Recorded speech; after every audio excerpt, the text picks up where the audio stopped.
MMRDA की जो JEE civil की जो एग्जाम थी, उसमें एक बहुत ही चिंताजनक बात सामने आ रही है, जो बहुत सारे सवाल खड़े करती है। सवाल वो ये खड़ा करती है कि जिस स्टूडेंट को एक बीएमसी की एग्जाम में 60 मार्क मिले, टीएमसी की एग्जाम में 80 मार्क मिले, उसको 10-12 दिन के अंदर बीएमसी में 200 में से 200 मार्क्स मिलते, टॉपर बन जाते हैं वो। और ऐसा एक केस नहीं है, ऐसे कई सारे केस है यहाँ पर 70 मार्क मिले, यहाँ पर 9 मार्क मिले, लेकिन यहाँ पर 196 मार्क्स मिले। तो ऐसे कई सारे केसेस है जिसकी वजह से लगता है, कहीं ना कहीं डाउट आता है मन में कि ऐसे कैसे हो रहा है। जो स्टूडेंट्स पिछले एग्जाम्स में 10 दिन के पहले जो एग्जाम होती है उसमें पास भी नहीं हो पाते, और एमएमआरडीए की एग्जाम में वो एकदम से टॉप कर जाते हैं। और ये पहली एक चीज नहीं है। दूसरी एक चीज जो है वो ये है कि 16 टॉपर में से 13 टॉपर्स एक ही सेंटर के। इस सेंटर में ऐसी क्या खास बात है कि उस सेंटर पर बैठने के बाद जो बंदा पहले एग्जाम में 50 भी क्रॉस नहीं कर पाता है, 60-70 मार्क्स भी नहीं क्रॉस कर पाता है, इस सेंटर पर बैठने के बाद वो 200 में से 200 ले लेता है, टॉपर बन जाता है। ऐसा क्या जादुई करिश्मा हो रहा है इस सेंटर में? इसकी जांच होनी चाहिए, क्योंकि ऐसा तो नहीं हो सकता कि इस सेंटर पर बैठने वाले ज्यादा पढ़ने वाले, बाकी सेंटर्स में बैठने वाले पढ़ने वाले नहीं है, तो यहीं पर जो एग्जाम दे रहे हैं वही होशियार बच्चे हैं। ऐसा तो नहीं हो सकता। तो ये एक पैटर्न है, और ये देख सकते हैं आप, 16 बच्चे हैं, उसमें से 13 एक ही सेंटर है, नागपुर का ये सेंटर है। तो इसकी अभी मेरे साथ जो एक्सपीरियंस बैठे हैं वो कह रहे हैं कि इसकी जुडिशियल इंक्वायरी होनी चाहिए, एसआईटी की इंक्वायरी नहीं होनी चाहिए, क्योंकि पीएमसी के एग्जाम में भी कुछ ऐसा ही पाया गया था, जिसके बाद एसआईटी इंक्वायरी में जो लोग बैठे हुए थे उन्होंने कुछ भी नहीं करा। वो लोग कुछ फ्रॉड है, ऐसा इन लोगों का कहना है। और ये कोई एक एग्जाम नहीं है। थोड़े दिन पहले बॉम्बे हाईकोर्ट की जो एग्जाम हुई थी उसमें भी हमने देखा, एक किसी का पर्सनल हाउस था, उसको एग्जामिनेशन सेंटर बना दिया था। कोई अपने घर में एमएससीआईटी का क्लास चला रहा है, उसको आप सेंटर बना दोगे?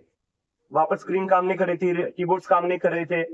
अगर आप कहीं पर एग्जाम कंडक्ट कर रहे हो तो ऑडिट होना चाहिए ना, क्या वो एग्जाम लेने लायक भी है या नहीं वो सेंटर। ये ऐसे एग्जाम ले लोगे आप? तो हमारे देश में, महाराष्ट्र में भी और देश भर में भी जितने भी सरकारी एग्जाम हो रहे हैं उनमें कहीं ना कहीं गड़बड़ हो रही है, और इस पर ध्यान देना चाहिए, क्योंकि ये गरीब घर से आने वाले बच्चे बहुत मेहनत करते हैं, बहुत पढ़ाई करते हैं, और उसके बाद जो टॉपर्स है वो कहीं ना कहीं से ऐसा लग रहा है कि मैनेज होकर, पहले से सेटिंग होकर वो टॉपर्स बन जा रहे हैं।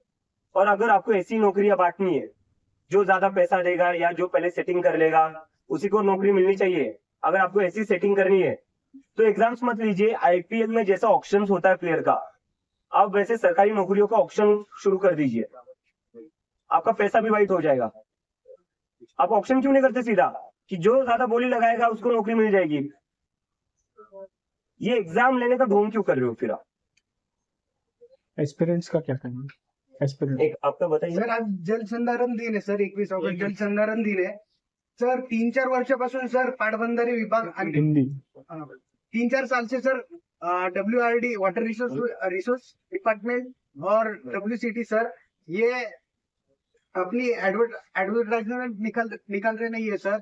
और बच्चों ने मतलब सर अभी एडवर्टाइजमेंट निकालने के लिए सर बच्चों को आंदोलन करना पड़ रहा है सर. बाद में तुम टीसीएस सेंटर दो, इसके लिए आंदोलन करना पड़ रहा है सर.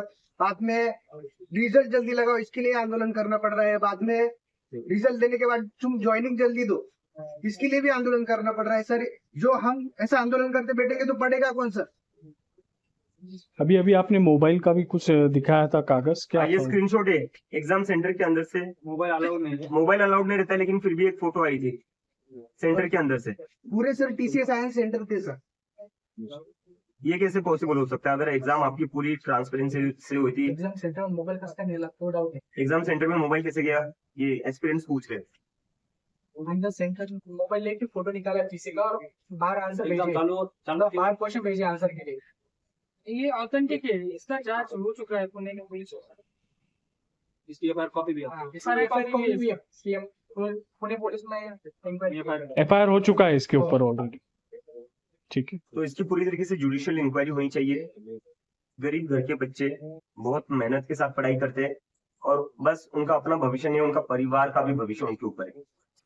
और अगर ऐसे सेटिंग करके एग्जाम्स की रिजल्ट आएंगे, नौकरियां बांटी जाएगी, तो इन बच्चों की मेहनत का क्या होगा? कहीं ना कहीं हमारे देश के जो भी लोग बैठे हुए सत्ता में, उनको समझना चाहिए ये बात कि अब पूरे देश में ये सब हो रहा है, ये कब तक चलेगा? कब तक ये बच्चे मेहनत करेंगे और वो मेहनत पर पानी फिर जाएगा क्योंकि कोई पैसे वाला आता है, वो एक सेंटर बुक कर देता है और उस सेंटर से नौकरियां लग जाती है। ये बंद होना चाहिए। इसमें कुछ ऑफिसर्स के भी बच्चे हैं? हाँ, इसमें कुछ ऑफिसर्स के भी बच्चे हैं, क्लास वन ऑफिसर्स के भी इसमें कुछ बच्चे हैं जो टॉप किए हुए हैं। तो बहुत ही सस्पिशियस है ये सब। और जब तक इसकी एक थरो इंक्वायरी नहीं होती, जुडिशियल इंक्वायरी नहीं होती, तब तक इसका जो भी है गड़बड़ वो बाहर आनी बहुत जरूरी है। और जुडिशियल इंक्वायरी तो होनी चाहिए, वरना बहुत सारे स्टूडेंट्स हैं जिनके साथ अन्याय होगा। और स्टूडेंट्स का कहीं ना कहीं पूरे देश भर में शिक्षा प्रणाली से विश्वास उठता जा रहा है। क्यों भरोसा करेंगे वो अगर पेपर लीक हो जाते हैं? क्यों भरोसा करेंगे वो अगर सर्वर डाउन हो जाते? क्यों भरोसा करेंगे अगर एक ही सेंटर से सारे टॉपर्स आ रहे? क्यों ये स्टूडेंट भरोसा करे एज्युकेशन सिस्टम पर? थँक्यू. ते क्या बोलती पब्लिकचं काय तारीख ठरली आहे का किंवा काय रूट ठरलाय का तुमचा किंवा